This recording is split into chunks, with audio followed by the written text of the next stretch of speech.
धुलाई का मजा और तगड़ा होगा। दोबारा ये गेम मौका देती है सोनी स्पोर्ट्स नेटवर्क के टीवी चैनल्स पर।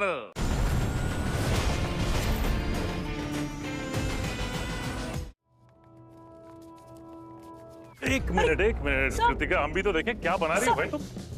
अरे वाह, सर स्केच बना रही थी, सोचा थोड़ी प्रैक्टिस कर लूं। वो हमारे फोरेंसिक वाले अंकल, मेरा मतलब है फोरेंसिक वाली टीम आजकल वैसे भी बहुत बिजी रहती है। अच्छा, ये सस्पेक्ट है या कार्टून कैरेक्टर? ये तो कोई बिना नाक वाला आदमी लग रहा है। आप लोगों को ना क्या चल रहा है? इनका आर्ट सर। अच्छा, कहाँ है आर्ट? सर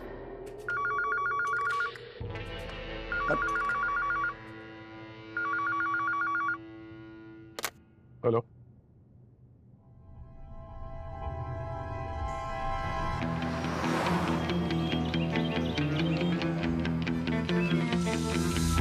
सर, विक्टिम का नाम है Dhiren, famous industrialist DK industries का मालिक।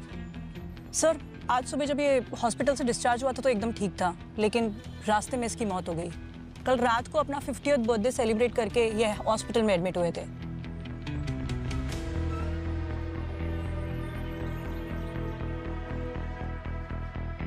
जब ये सब हुआ, उनके साथ और कौन कौन था? सो उनकी बेटी तृप्ति और उनका ड्राइवर रमेश। कितने सालों से आप धीरेन जी के साथ काम कर रहे हैं? मैडम 10 साल से। पानी। कल ये कितने बजे के आसपास हुआ? 7-8 बजे के आसपास। मैं तो रात भर हॉस्पिटल के बाहर ही था।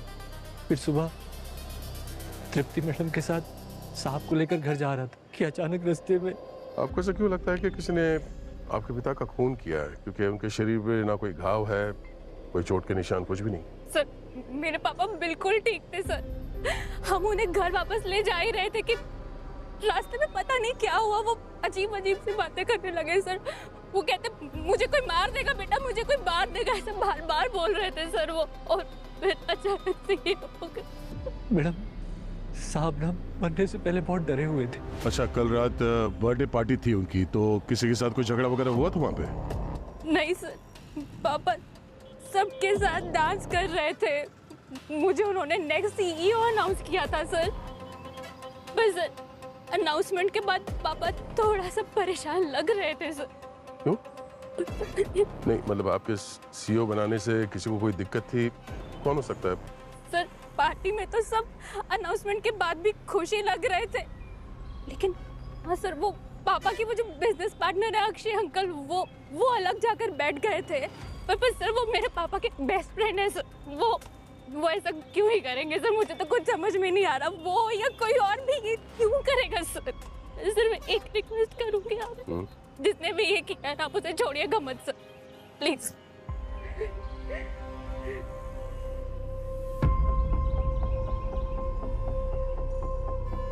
सर, मैं ये धीरेन की कॉल डिटेल्स निकलवाती हूँ। इस अक्षय से भी मिलना पड़ेगा। मैंने रोड के आसपास की सारी फुटेज चेक की, लेकिन कहीं कुछ नहीं मिला।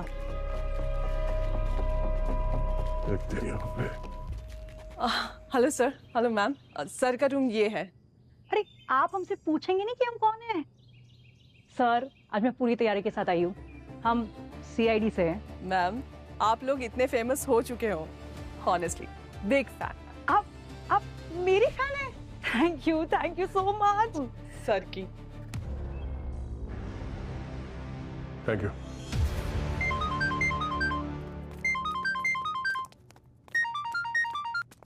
अब ये फोन रिकॉर्ड से पता चला है कि धीरेन को आखिरी कॉल अक्षय का ही आया था। मतलब हमारा शक सही था क्या? ओके। नहीं, तुम टेंशन मत लो, मैं देखता हूँ, मैं कुछ करता हूँ। 1 मिनट, मैं कॉल करता हूँ। Yes sir. कल रात धीरेन को कॉल क्यों किया था तुमने? सर, उसकी तबीयत पूछने के लिए। जब मुझे पता चला कि धीरेन घर में बेहोश हो गया है, तो उसका हालचाल जानने के लिए मैंने कॉल किया था। बड़ी फिक्र हो रही है तुम्हें, जबकि धीरेन ने तो बिजनेस बेटे के नाम कर दिया था। और इस बात को लेकर तुम्हें गुस्सा तो नहीं आया? और हो सकता है गुस्से में आके नहीं सर, धीरेन मेरे बड़े भाई जैसा था। माना कि बिजनेस उसका था, लेकिन मैंने कंपनी को 20 साल दिए हुए हैं। अचानक से धीरेन ने पार्टी में तृप्ति को सीईओ अनाउंस कर दिया, जबकि दोनों में बिल्कुल नहीं जमती थी। धीरेन की वाइफ की डेथ के बाद तृप्ति यूएस चली गई थी, फिर अचानक से उसे सीईओ बनाना मेरी कुछ समझ में नहीं आया। मैंने तो उनको ऑफिस में बहस करते हुए भी देखा था। और किस बात को लेकर बहस हो रही थी आपस में? सर मैं दूर खड़ा था इसलिए सुनाई नहीं दिया, लेकिन कुछ बिजनेस रिलेटेड था। लगता है तृप्ति सीईओ बनने के लिए धीरेन पर प्रेशर डाल रही थी। और आप नहीं चाहते थे कि तृप्ति सीईओ बने, राइट?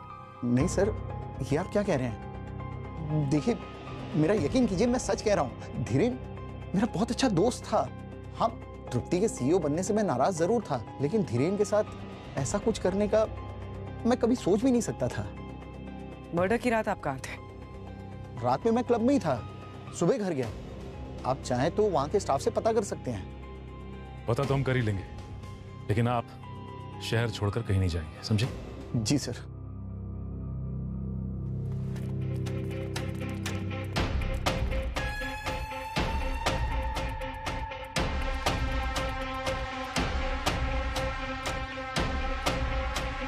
उठा, फोन उठा। हेलो हेलो, अच्छा सुन, रुकिए रुकिए रुकिए रुकिए रुकिए, अरे रुक जाइए, रुक जाइए रुक जाइए। आप लोग अंदर नहीं जा सकते। क्यों नहीं जा सकते? हा? मुझे मेरे मैम से कंफर्म करना होगा। अरे रुकिए सर, अरे हमने कहा ना आप अंदर नहीं जा तुम अपना सकते। काम करो, हमें हमारा काम करने दो। अरे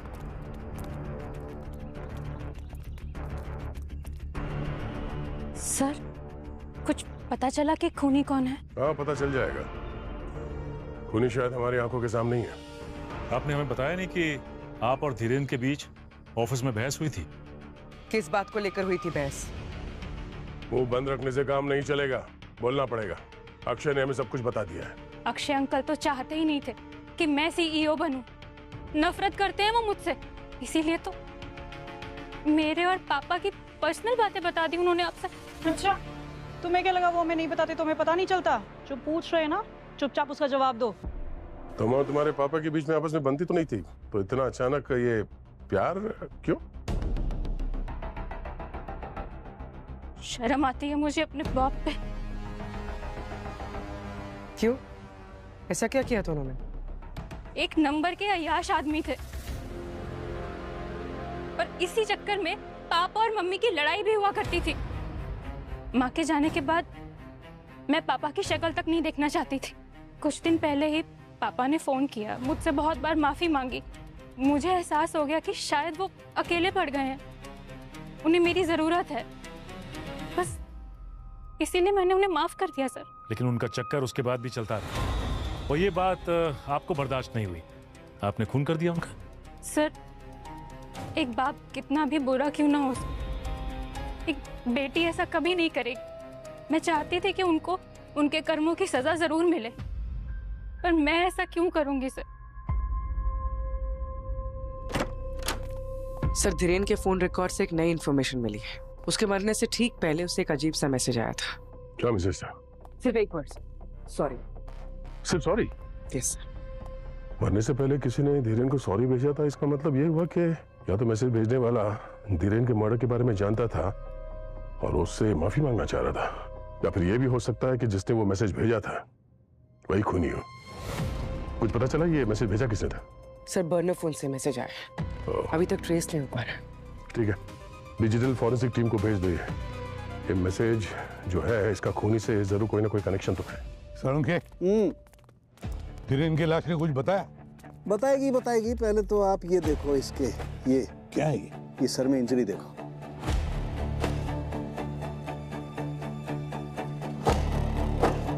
मामूली सी चोट लगती है, शायद गिरने विरने की वजह से लगी होगी।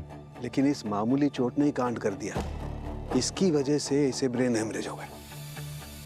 Brain haemorrhage? और सर, हॉस्पिटल वालों ने इन्हें ऑल ओके बोल के डिस्चार्ज कर दिया था, तो फिर अचानक ये ब्रेन हेमरेज कैसे? हॉस्पिटल वाले भी ठीक कर रहे हैं। कई बार क्या होता है कि ब्लड क्लॉटिंग स्कैनिंग में दिखाई नहीं देती है, मुझे लगता है कोई इंटरनल ब्लीडिंग हुई होगी जिसकी वजह से हेमरेज हुआ है। सालों के इंटरनल ब्लीडिंग हुई क्यों? ये अभी पता नहीं लगा है, पता लगाना पड़ेगा।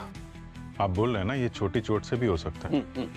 तो जब ये घर पे मिले थे ये बेहोश थे सर, जब इनको हॉस्पिटल ले जाया गया तो शायद बेहोशी इंटरनल ब्लीडिंग की वजह से हुई हो। और क्या पता ये चोट इन्हें खुद लगी है या जानबूझ के पहुंचाई गई है। अगर ये चोट किसी ने पहुंचाई है तो किसने पहुंचाई होगी चोट? सर धीरेन जी के साथ जो कुछ भी हुआ है उस पार्टी में ही हुआ होगा। एग्जैक्टली पता लगाना पड़ेगा पार्टी में कौन कौन मौजूद थे और क्या हुआ था उस पार्टी में।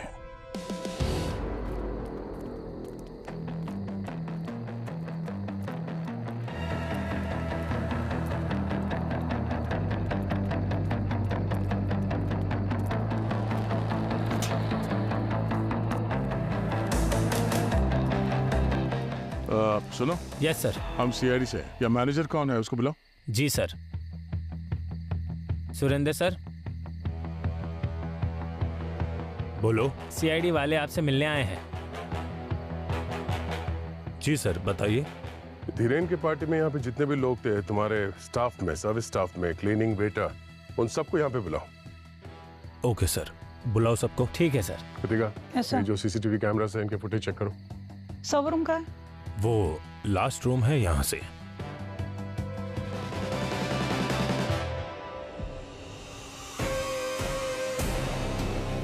धीरेन के पार्टी से जाने के बाद उसका किसी ने खून कर दिया। यहाँ पे पार्टी में किसी के साथ बहस हुई थी उनकी या कोई झगड़ा हुआ था, चुपचाप बता दो। अगर छुपाने की कोशिश करोगे तो तुम लोग तकलीफ में आ सकते हो, इतना याद रखना। तुम्हारे पसीने क्यों छूट रहे हैं? बस गर्मी लग रही थी। बेटा जेल में इससे भी ज्यादा गर्मी लगेगी तुम्हें। जो पेट में है बाहर निकाल। उस दिन उन दोनों को पार्टी से बाहर जाते हुए देखा था। वो दोनों कुछ बहस कर रहे थे। ये थे? यही थे। दूसरा आदमी इन पर बहुत गुस्सा कर रहे थे। क्या बात कर रहे थे, सुना तुमने? कुछ बेटी बेटी कर रहे थे। बेटी? सर सही देखिए।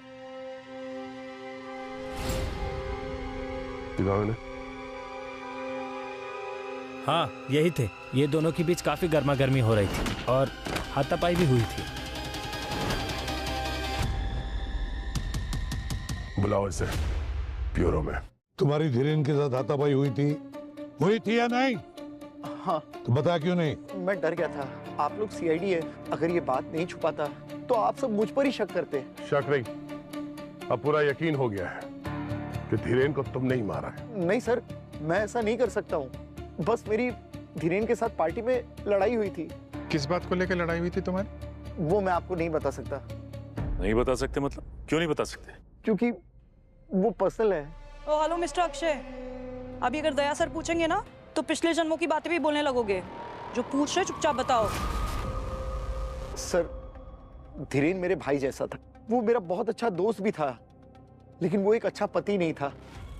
उसके बहुत सारे अफेयर्स हुए थे और इन्हीं अफेयर्स की वजह से धीरेन और उसकी वाइफ में लड़ाई होती रहती थी। वाइफ की डेथ के बाद तो हाल बहुत बुरा हो गया।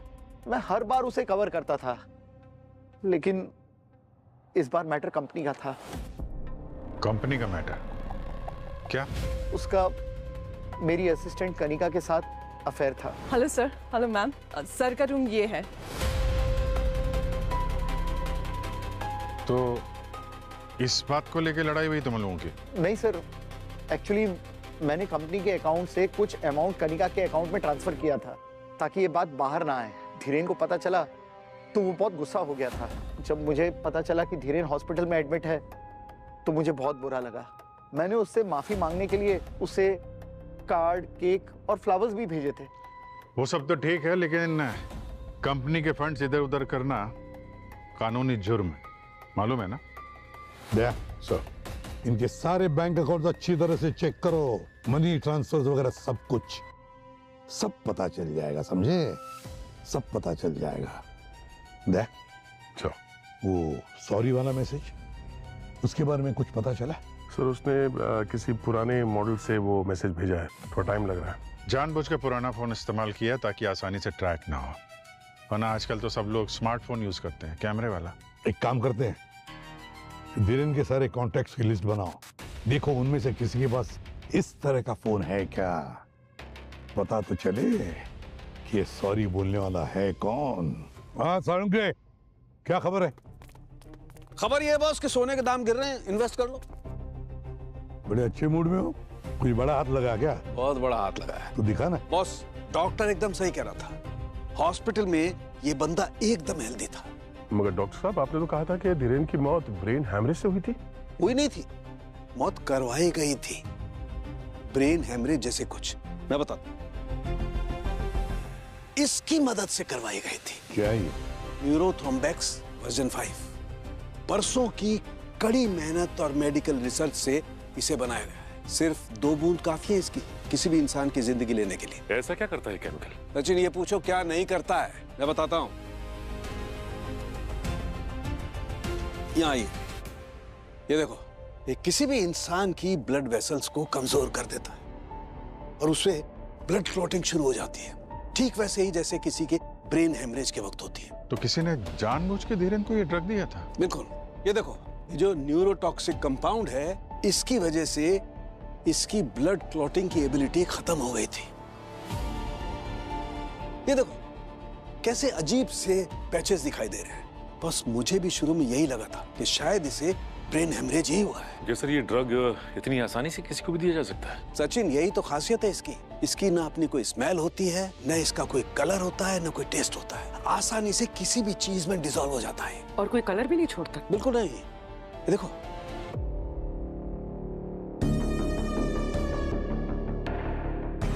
हाँ यार, ये तो बिल्कुल पानी की जैसे। हाँ, किसी भी चीज में डिसॉल्व हो जाता है।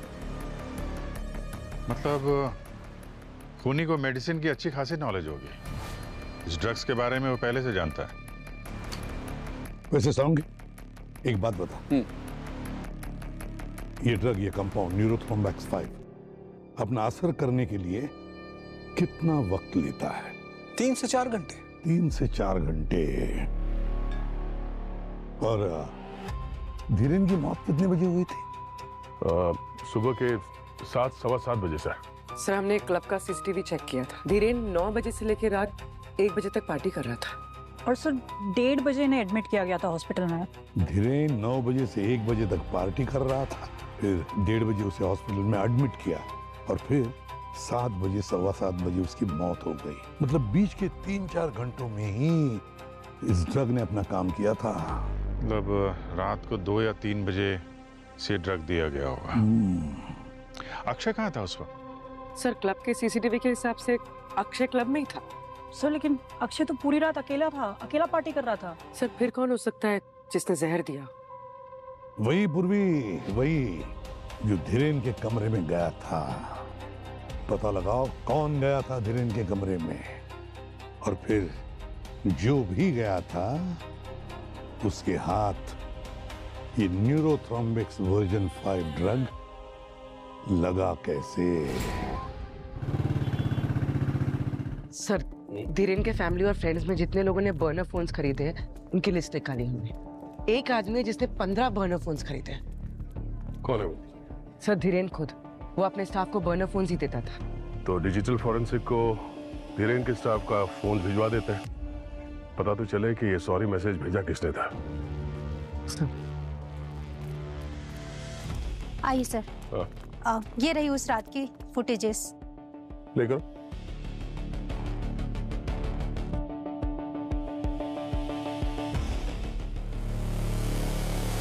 एक मिनट, ये पॉज करना। ये तो कोई औरत है। जरा और जूम हो सकता है इसमें? यस। कनिका,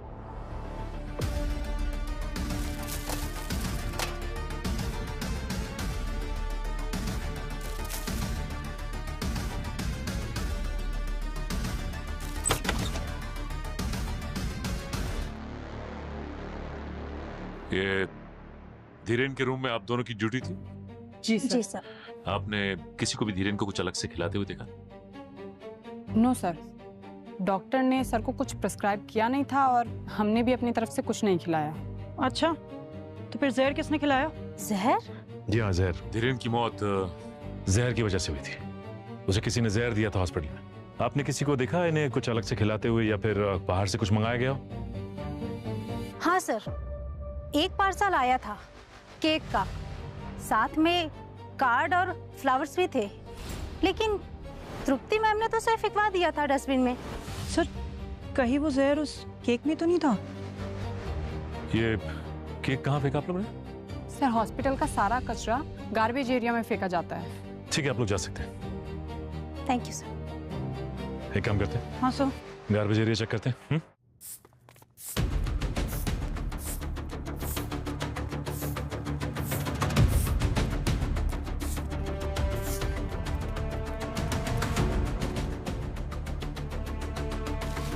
जी सर, कितनी बदबू आ रही है। जब कचरा है तो बदबू तो आएगी। हाँ सर, लेकिन मेरे पास इसका एक सोल्यूशन है। क्या कर रही है? सर, मैं परफ्यूम लेकर आई हूँ घर से। मुझे पता था आज कचरे में जाना होगा, और वैसे भी इस पूरी दुनिया में ना हम सीआईडी वालों के बारे में कोई नहीं सोचता। इंटरेस्टिंग।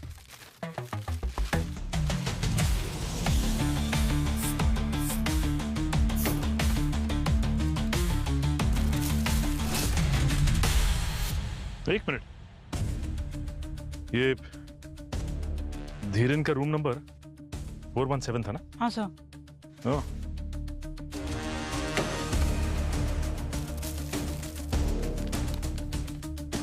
Birthday cake?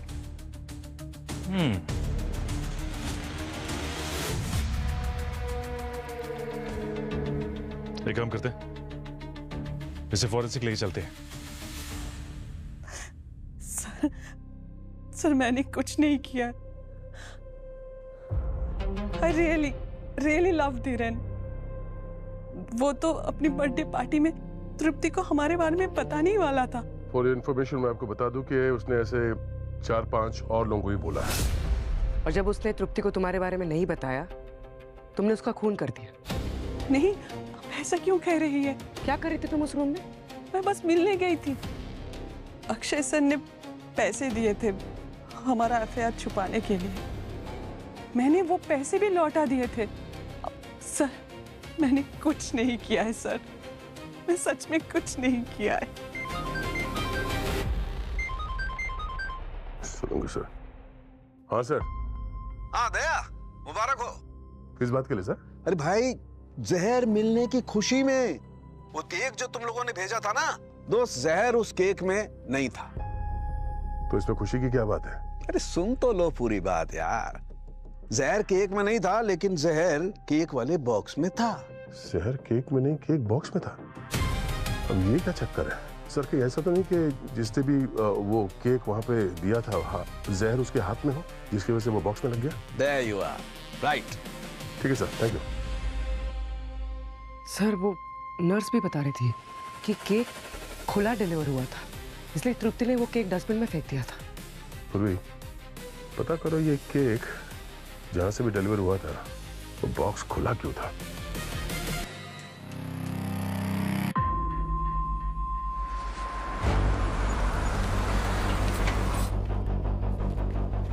सर, अब बेकरी से कंफर्म किया कि उनकी तरफ से तो केक पैक था।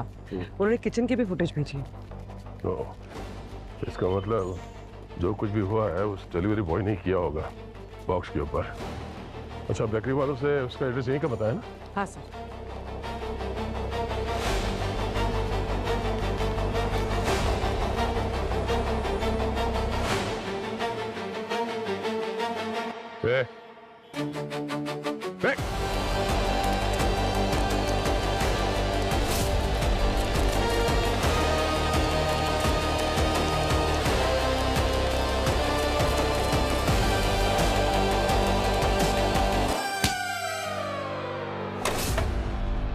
तुझे क्या लगा केक बॉक्स पे जहर लगा के तू निकल जाएगा? सर, मैंने तो बस केक डिलीवर किया था। अच्छा, उस केक में जहर था जो तूने मिलाया था? जहर? सर, मैंने जहर नहीं मिलाया सर। तो फिर भागा क्यों? सर, वो मैंने केक में से एक पीस खा लिया था सर। दिन रात डिलीवरी करते करते भूख लग गई थी। मैं डर गया था सर कि अगर पकड़ा गया तो मेरी नौकरी चली जाती, इसलिए मैं भागा सर। सर धीरेन को किसी ने 2 से 3 बजे के बीच में जहर दिया था, ठीक उसी दिन जिस दिन उसने अपना सारा बिजनेस अपनी बेटी के नाम पे कर दिया था। और सर इस बात से सबसे बड़ी दिक्कत तो उसके बिजनेस पार्टनर अक्षय को होनी चाहिए। सर लेकिन अक्षय तो उस वक्त क्लब में था, और ऐसा मान भी लिया जाए कि अक्षय ने जहर भेजा हो तो सर उसके भेजे हुए केक में जहर था ही नहीं। जहर तो केक बॉक्स पर लगा हुआ था। सर केक बॉक्स पे जो फिंगरप्रिंट्स हैं हमने उसे चेक किए, वो किसी से मैच नहीं हो रहे सर। हमारे पास अक्षय की असिस्टेंट कनिका, उसके भी फिंगरप्रिंट्स हैं। सर उस केक बॉक्स के अलावा हमारे पास और भी एविडेंस है जिससे अभी तक फिंगरप्रिंट्स लिए नहीं है सर। वो बॉटल, सिरिंज इतनी बुरी तरह से टैम्पर्ड है तो स्कैन करना थोड़ा मुश्किल हो रहा है। हो सकता है उसे कुछ मिल जाए। ये जो भी कोई है पहले जहर भेजता है और फिर सॉरी का मैसेज भी भेज देता है। बहुत शातिर समझता है अपने आप को, मगर उसे ये पता नहीं कि सीआईडी के चंगुल से कोई अब तक बचा नहीं है। पूर्वी, पता चला वो सॉरी मैसेज वाला फोन धीरेन के किस स्टाफ मेंबर का है? सर सॉरी वाला मैसेज तो स्टाफ में से किसी ने नहीं भेजा है, लेकिन इंस्पेक्शन के लिए जब हमने सारे लोगों के फोन्स लिए, सिर्फ इस रमेश ने, धीरेन के ड्राइवर ने, इसने अपना फोन नहीं दिया। ये वही ड्राइवर है ना जो खून के वक्त धीरेन के साथ था गाड़ी में? हाँ सर। तो फिर दया इस रमेश के घर का कोना कोना छान मारो, हो ना हो वो फोन उसी रमेश के पास ही होगा। तुमने अपना फोन क्यों नहीं दिया था? साहब मेरा फोन पहले ही चोरी हो चुका था। अच्छा, पुलिस में कंप्लेंट लिखवाई थी? हाँ साहब, उसकी रिपोर्ट भी है मेरे पास। तुम अकेले रहते हो इस घर में? हाँ मैडम। अच्छा ये बताओ कि किसी को हॉस्पिटल में आते हुए देखा मिलने के लिए धीरेन से? नहीं साहब, हॉस्पिटल में कोई नहीं आया था, बस तृप्ति बिटिया ही थी उनके पास।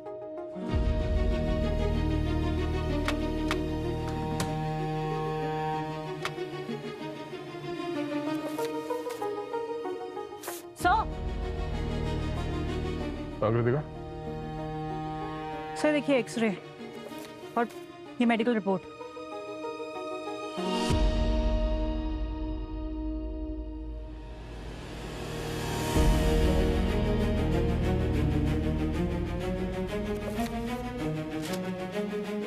क्या ये? हाँ? इतने सारे महंगे कपड़े, ये धीरेन की वाइफ के मेडिकल रिपोर्ट तुम्हारे घर में क्या कर रहे हैं? ये कपड़े कहीं धीरेन की वाइफ की तो नहीं? तुम्हारे पास कहां से आए? हाँ? साहब मैंने कुछ नहीं किया साहब, आप मेरा यकीन मानिए, मैं धीरेन साहब के यहाँ बहुत सालों से काम करता हूँ साहब। हमारे साहब की और मैडम की बिल्कुल नहीं बनती थी। हमारे साहब के बाहर बहुत सारी लड़कियों से बहुत सारे चक्कर चलते रहते थे। मैडम के जाने के बाद मैं उनका कुछ सामान यहाँ लेकर आया था, क्योंकि मुझे पूरा शक था कि मैडम की मौत में धीरेन साहब का हाथ है। अगर तुम्हें शक था कि धीरेन ने अपनी वाइफ को मारा है तो तुमने पुलिस को क्यों नहीं बताया? साहब हिम्मत नहीं जुटा पाया। मैंने सोचा था इस बार जब तृप्ति बिटिया आएंगी तो ये सब सामान उन्हें दे दूंगा, पर उससे पहले ही साहब ये देखो। और भाई साहब ये भी देखो। ये भी मतलब ये तो दोनों एक ही है ना? नहीं है, दोनों सेम नहीं है, दिखते सेम है, लेकिन ये स्कैन दो अलग अलग लोगों के हैं। ये वाला जो है ये धीरेन का है, ये वाला धीरेन का नहीं है, धीरेन की पत्नी का। क्या बात कर रहे सर उनकी? मतलब सर जिस ड्रग से धीरेन की वाइफ का खून हुआ है उसी ड्रग से ये धीरेन भी मरा है? एग्जैक्टली। और देखो दोनों का ब्लड क्लॉटिंग का पैटर्न सेम है, लेकिन ये धीरेन की पत्नी वाला जो स्कैन है इसमें खास बात है, बस धीरेन की पत्नी को किसी ने ये ड्रग आईवी ट्रिप के जरिए दिया है। IV drip? हाँ, मैंने बताया ना तुम, इस ड्रग का कोई अपना कलर नहीं होता है, पानी जैसा होता है। तो बस आसान सी बात है, किसी ने आईवी ड्रिप में इंजेक्ट कर दिया और खेल खत्म। मतलब 4 साल के बीच में 2 खून हुए और दोनों खून का तरीका एक ही है। मतलब जिसने धीरेन को मारा उसी ने धीरेन की वाइफ का खून किया। सर जब हम लोग रमेश के घर पे गए थे घर की तलाशी लेने के लिए, तभी उसने हमें ये बताया था कि उसे शक था कि धीरेन ने ही अपनी वाइफ का खून किया है। और फिर अगर उसकी वाइफ की मौत ऐसे ही हुई है ब्रेन हैमरेज से, तो इसका मतलब तो यही हुआ ना सर कि धीरेन ने ही वो पॉइजन दिया उसे। और ये बात किसी को पता नहीं चली, किसी ने शक नहीं किया कि ये मर्डर हो सकता है, और इसीलिए बात पुलिस तक नहीं पहुंची। शक नहीं दया, पर किसी को पता तो चल गया कि धीरेन ने ही अपनी पत्नी को मारा है, और फिर उसकी पत्नी के खून का बदला लेने के लिए किसी ने धीरेन को भी उसी तरीके से मारा, न्यूरोथ्रोम्बिक्स V5 से। तो कुछ समझ में आया अभिजीत? न्यूरोथ्रोम्बिक्स V5 ड्रग तो वही इस्तेमाल कर सकता है जिसे ये ड्रग आसानी से मिल सकता है। मतलब खूनी हमारी आंखों के सामने था और हम उसे देख नहीं पा रहे थे। कोई ऐसा जो धीरेन की वाइफ के बहुत करीब थी। सर कहीं आप सब तृप्ति के बारे में बात तो नहीं कर रहे? एग्जैक्टली। तृप्ति ने अपनी मां के खून का बदला बाप के खून से लिया।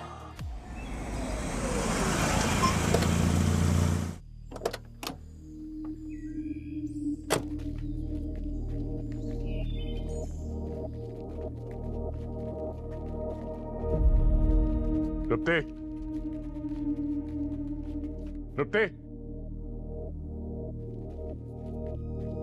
कहाँ तुम? तृप्ति,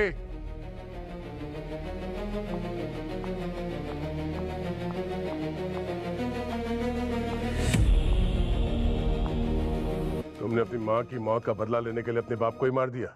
ये क्या कह रहे हैं सर? मुझे कुछ समझ में नहीं आ रहा है। तभी समझ में आ जाएगा सब। घर की तलाशी लो अच्छी से। सर मेरी माँ तो ब्रेन हैमरेज से मरी थी।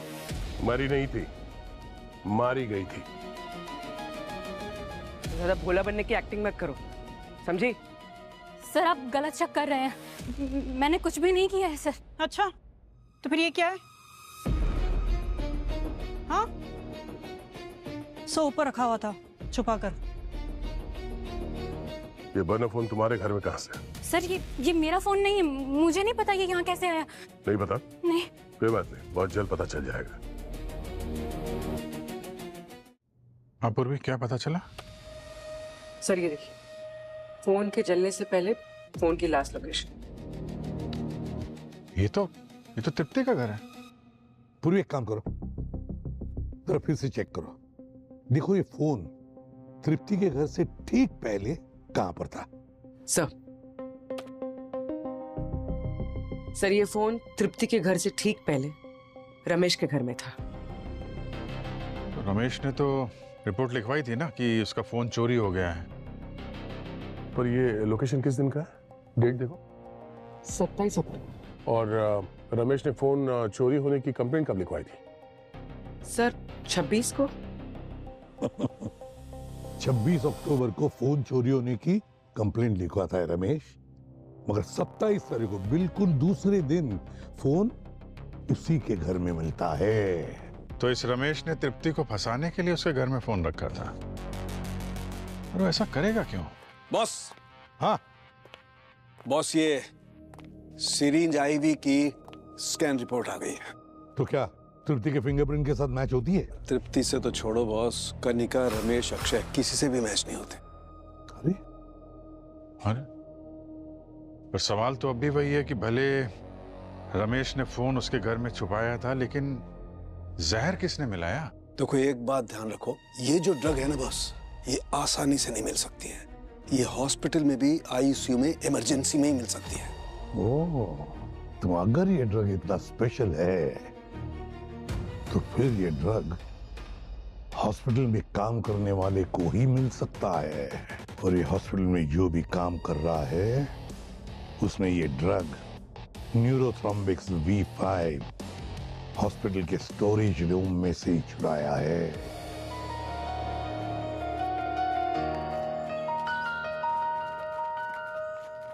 सर ये ताला, ये रमेश तो भाग गया सर। ऐसे कैसे गए? जरा पड़ोसी से पूछते। एक्सक्यूज मी, ये रमेश कहाँ गया? घर पे ताला लगा हुआ? आप लोग कौन है? हम लोग सीआईडी से। अच्छा, वो तो आज शाम की बस से अपने गांव को जा रहा है। आज सुबह उसके घर से एक लड़की आई थी सूटकेस मांगने। कौन थी लड़की? उसके साथ कोई लड़की रहती तो है, पर रमेश ज्यादा किसी से मतलब नहीं रखता है, इसलिए हमने भी कभी पूछा नहीं कि कौन लड़की है, क्या लगती है। वैसे कुछ किया है क्या रमेश ने? वही पता कर रहे हैं। ये हॉस्पिटल का जो स्टोर रूम है उसमें जो एंट्री और एग्जिट है उसका पूरा रिकॉर्ड चाहिए मुझे। जिस तरह धीरेन को यहाँ पे एडमिट किया था उस टाइम का निकालना।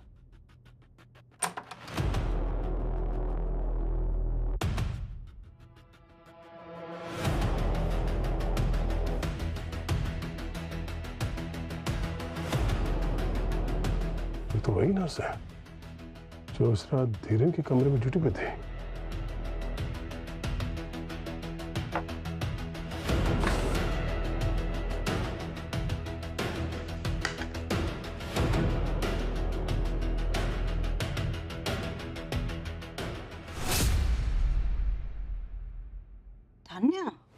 सर, हॉस्पिटल का सारा कचरा गार्बेज एरिया में फेंका जाता है। ठीक है, आप लोग जा सकते हैं।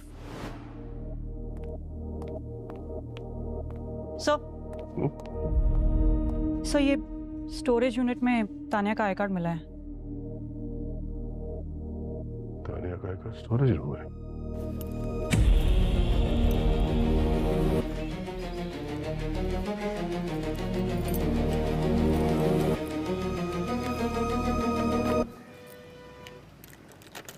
रुको, अरे ये क्या बदतमीजी है? चाबी दीजिए। तुम्हारे हॉस्पिटल का एक्सेस कार्ड कहाँ है तानिया? सर वो कहीं खो गया था। खो गया था या स्टोरेज रूम में से ड्रग्स चुराते वक्त गलती से वहां पे रह गया था? सर आप क्या कह रहे हैं, मेरी कुछ समझ नहीं आ रहा है। पर हमारी समझ में सब कुछ आ रहा है। क्यों मारा तुमने धीरेन को? मैं क्यों मारूंगी धीरेन को? और मुझे क्या मिलेगा उसकी मौत से? वो तो हम पता लगा ही लेंगे। सर, सर साड़ू के सर की रिपोर्ट आ गई है और इसके हिसाब से तानिया के कार्ड पे तानिया के फिंगरप्रिंट के अलावा एक और फिंगरप्रिंट है। और ये दूसरा फिंगरप्रिंट ये किसका है? ये वही फिंगरप्रिंट है जो रमेश के घर से हमें रमेश के सामान पे मिले थे। हाँ, लेकिन पूरी मैम ये दूसरा फिंगरप्रिंट है किसका? अब ये तो रमेश ही बताएगा जिसके घर में रखे हुए सामान के ऊपर से हमें वो फिंगरप्रिंट मिला था।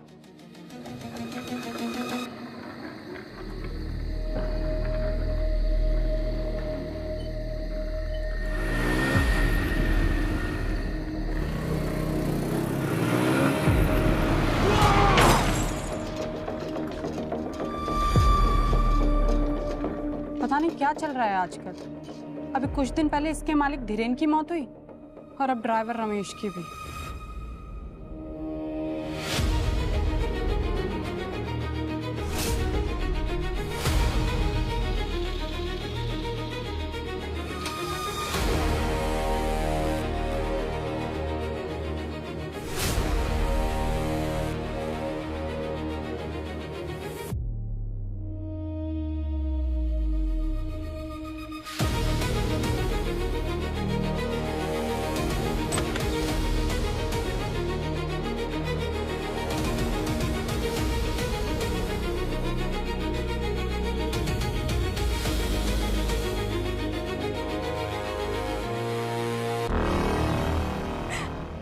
माफ कर देना पापा, मैं आपका इस सब में इन्वॉल्व नहीं करना चाहती थी।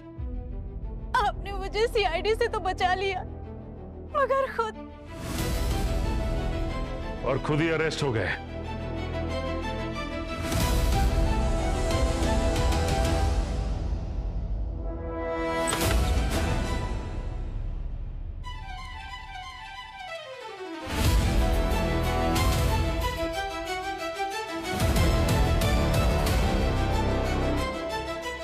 तुमने तानिया का आई कार्ड लेकर हॉस्पिटल से ड्रग्स चुराया और फिर चुपके से उसे धीरेन के आईवी में मिला दिया जो तुम्हारे असली पापा थे। और रमेश ने तुम्हारा सॉरी मैसेज छिपाने के लिए सबूत भी तृप्ति के घर छुपा दिए। इसलिए थोड़ी देर के लिए हमने तुम्हारे इस पापा को छुपा दिया। हाँ। मैंने ही मारा है धीरेन को। सर, इसमें पापा का कोई हाथ नहीं है। इन्हें तो कोई आइडिया भी नहीं था मेरे प्लान का। ये बस मुझे बचाना चाह रहे थे। तुम्हें बचाने के लिए यार, तृप्ति को फंसाने के लिए। तुम्हारे पापा ने जो फोन रखा था ना छुपाकर तृप्ति के घर में, वो ये मत कहना कि उसे गिफ्ट दिया था। एक बेटी को बचाने के लिए एक मासूम को फंसाना उतना ही बड़ा जुर्म है जितना तुमने किया है धीरेन को मारकर, समझी? मेरे पास और कोई रास्ता नहीं था साहब। मेरी बेटी अनुराधा के अलावा मेरा इस दुनिया में और कोई नहीं है। लेकिन साहब, मैं तृप्ति बिटिया को भी फंसाने नहीं चाहता था। उस रात जब धीरेन साहब के साथ मैं हॉस्पिटल में था तो मैं अपना फोन चेक कर रहा था। मैंने उसमें वो मैसेज देखा। सॉरी, मैं वो मैसेज देखकर तुरंत समझ गया ये सब मेरी बेटी अनुराधा ने किया है। मैं घर गया और मैंने इससे पूछा तो इसने सब कुछ सच सच बता दिया, पर तब तक बहुत देर हो चुकी, बहुत देर। आपको मुझे जो सजा देनी है दे दीजिए, लेकिन प्लीज मेरे पापा को जाने दीजिए। ये बस मुझे बचाने की कोशिश कर रहे थे। क्या बात है सर, कितना प्यार है बाप बेटी में, हाँ? और खुद के सगे बाप को जहर देके मार दिया तुमने। तो और क्या करती मैं? धीरेन ने मुझे कभी अपनी बेटी माना ही नहीं था। शर्म आती थी मुझे कि मैं उसका खून हूं। मैंने सोच रखा था कि मैं बस अपना हिस्सा लेकर पापा के साथ विदेश चली जाऊंगी, हमेशा हमेशा के लिए। लेकिन फिर तृप्ति आ गई और सब कुछ बदल गया। तृप्ति को रास्ते से हटाने में तुम दोनों ने कोई कसर नहीं छोड़ी थी। वो तो अच्छा है, किस्मत थी उसकी, जान बच गई। सर, अगर मैं तृप्ति को मार देती तो मुझे कुछ नहीं मिलता। धीरेन की वाइफ के मरने पे मुझे शक हुआ कि ये कोई मामूली हेमरेज नहीं है। मैंने रिसर्च की और मुझे पता चला कि धीरेन ने ही अपनी वाइफ को मारा है। इस बात को लेकर मैं उसे ब्लैकमेल करने लगी। डर के उसने अपने बिल में मेरा नाम भी दिया और मुझसे वादा किया कि अपने 50वें बर्थडे पे वो मुझे अपनी कंपनी का CEO बनाएगा। लेकिन तृप्ति को देखते ही सब भूल गया। मन किया कि अपने रास्ते के कांटे तृप्ति को जान से मार दूं।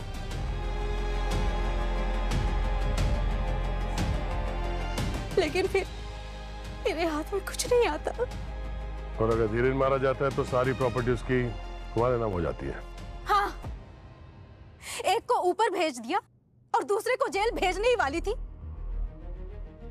कि फिर आप लोग आ गए। जहाँ पे जुर्म होता है ना, CID वहां पे समय पे पहुंच ही जाती है। धीरेन तुम्हारा बाप, उसे बाप मानने में तुम्हें शर्म आती थी, मगर उसकी प्रॉपर्टी चाहिए थी। वाह वाह अनुराधा, मान लिया कि धीरेन ने जो कुछ भी किया गलत किया, मगर तुमने भी धीरेन को मारकर कोई सही नहीं किया। बहुत बड़ा जुर्म किया है तुमने, खून का जुर्म है तुम पर, समझी? अब जेल की सलाखों के पीछे दोनों चक्की पीसते बैठना जिंदगी भर। ले जाओ इन्हें। चलिए चलिए।